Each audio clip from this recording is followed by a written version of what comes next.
When it comes to how long to be in a calorie deficit, you need to be patient because results take time, but you don't want to be dieting forever and you definitely don't want to crash your metabolism. So in this video, I'm going to help you know when to stop dieting and start getting your calories back up. So when it comes to how long is too long to diet, of course, it depends on the individual. For instance, if you have 100 pounds to lose versus just trying to lose 10 pounds, those are very different things. Other things like dieting history, your genetics, a lot of factors come into play. So I can't say, okay, X amount of time is too long. But what I can do is give you 8 signs to look for that your body's had about enough and it's time to get your calories back up. Now, the first sign is hunger and food focus. Now, of course, hunger is going to be part of the process, but if you're constantly ravenously hungry and all you can ever think about is food, that's a sign it's time to stop dieting. Some of the other signs are low libido, you're always cold, brittle hair and nails, constant extreme fatigue, you find yourself with the inability to deal with stress, you're overly agitated all the time, you struggle to sleep more than usual, and if you find yourself constantly binging, you're probably done with your diet. Now that you know what to look for, the next question becomes, what can you do to help keep this from happening, or at least prevent it as long as possible? And the biggest step is making sure you don't lose weight too fast. I know that's probably not what you want to hear, but the faster you lose weight, the more likely you are to crash your metabolism, get all these symptoms sooner, and you end up losing less weight in the long run. So don't look at it as slow weight loss, think of it as sustainable weight loss. Because remember, your maintenance calories is going to slow down as you diet, and if you just go to extremely low calories, blast yourself with tons of cardio, and you lose a bunch of weight up front, that's exciting, but then you end up just running your metabolism into the ground, you feel like crap, you didn't lose anywhere near as much weight as you wanted to, but you can't see any more results, you can't reasonably lower your calories anymore, and now you're stuck. So you have to remember, your body is doing its job. It's guarding against fat loss. It doesn't want you to starve to death, so you can't be dieting all the time. So what you can do to help, though,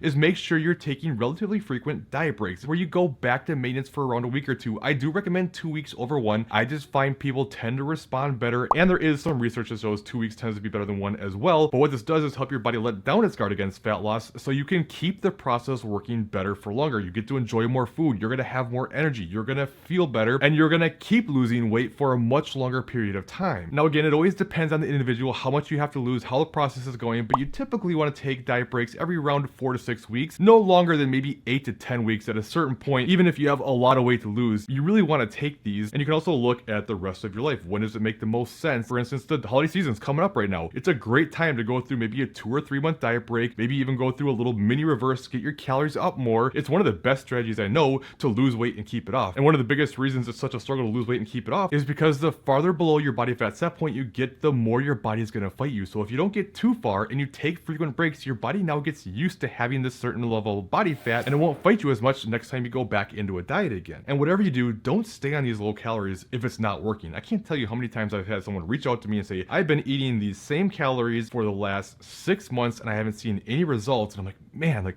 why would you stay on those calories for 6 months if it's not working? It doesn't make any sense. If you're going more than a few weeks without it working, it's time to either adjust, drop your calories, increase your activity, or if you can't, then you need to start getting your calories back up. The other thing you can do to keep the process working better and make sure your metabolism doesn't adapt as much is focus more on a strength training routine and not overdoing cardio. Now, I'm not saying don't do cardio. Cardio is great, has a lot of benefits, especially walking. I'm a big fan of that. It's easy to do, it's easy to recover from, but strength training is the best thing you can do to not only keep your metabolism in a good spot, but actually increase your metabolism. And the body doesn't adapt to it the same way it does to cardio. With cardio, the more you do it, the more your body adapts to this, the less calories you burn from the same amount of cardio. So you just have to keep doing more and more and more to keep getting the same results. Now, with all that being said, let's say you're getting close to your goal, or you feel like, okay, I'm getting pretty run down, I don't know how much longer I can do this. A strategy you can take that can be really helpful is set a deadline where you're going to stop your cut. Say, for instance, you're going to go, I'm going to cut for another